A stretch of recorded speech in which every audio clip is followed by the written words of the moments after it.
Hello everyone, my name is Gadget Trish and you are watching the I Love the Jackson Family YouTube channel. And today I am finally going to share the 7 ingredients, technically 8 if you count the water, that I use to make MJFangirl's vegan mac and cheese.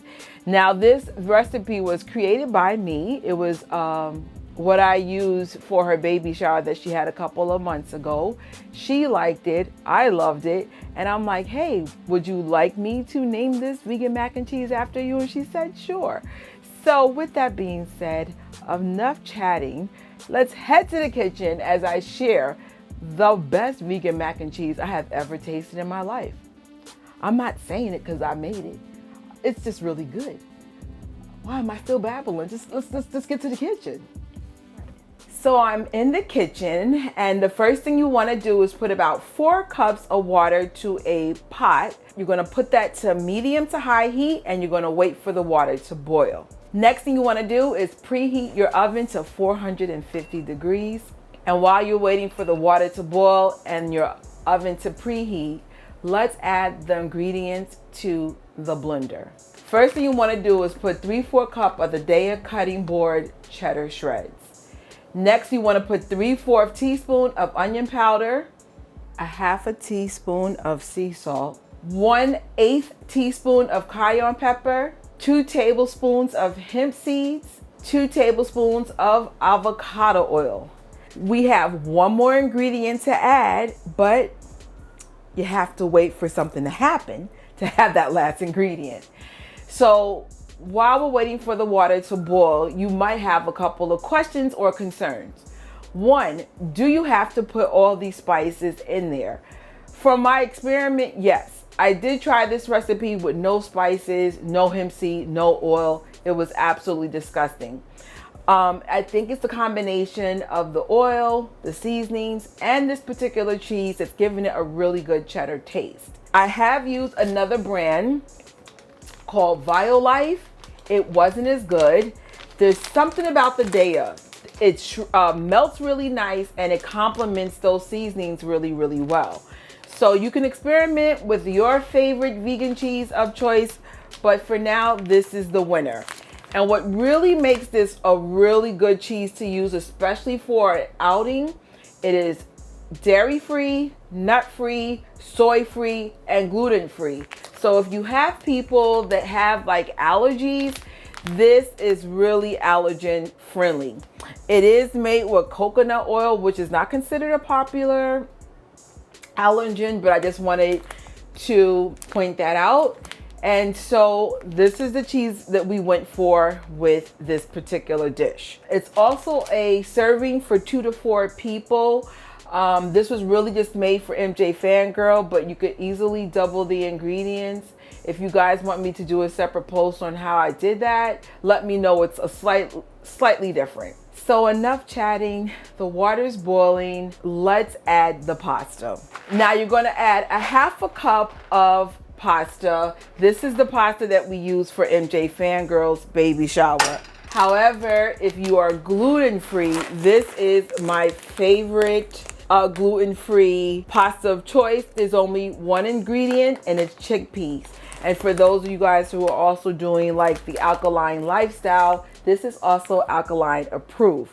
The cheese isn't, but the rest of those ingredients are. The only difference is when you are boiling this pasta, you're going to do it for about 7 to 8 minutes.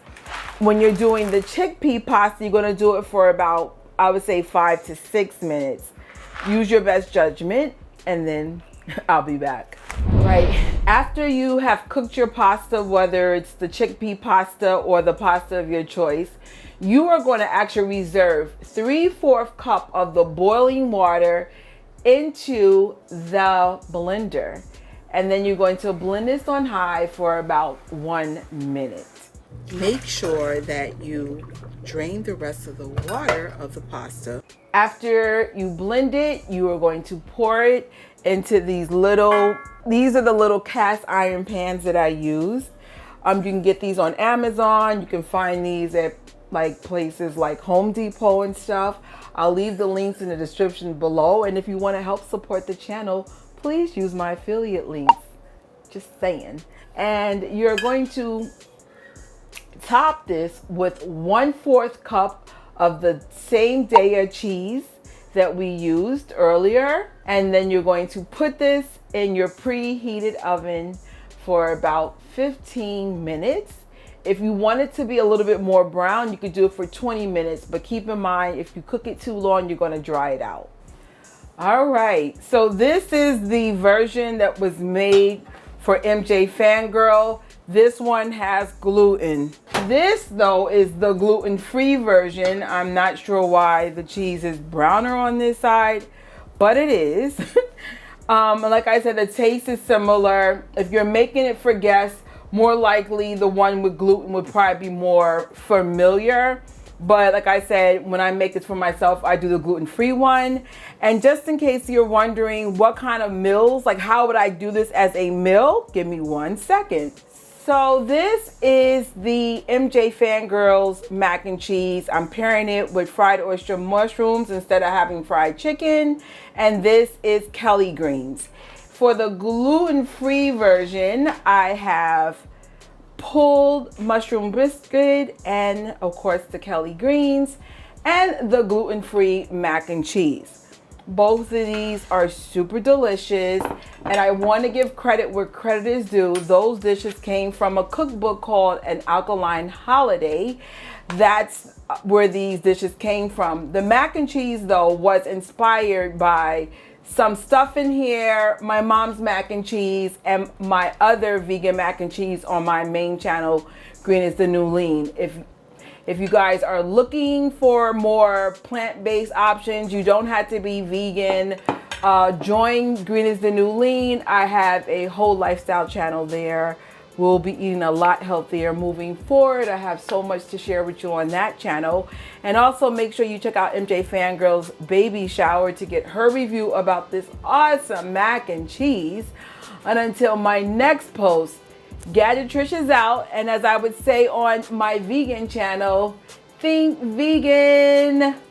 Bye. Hope you like it.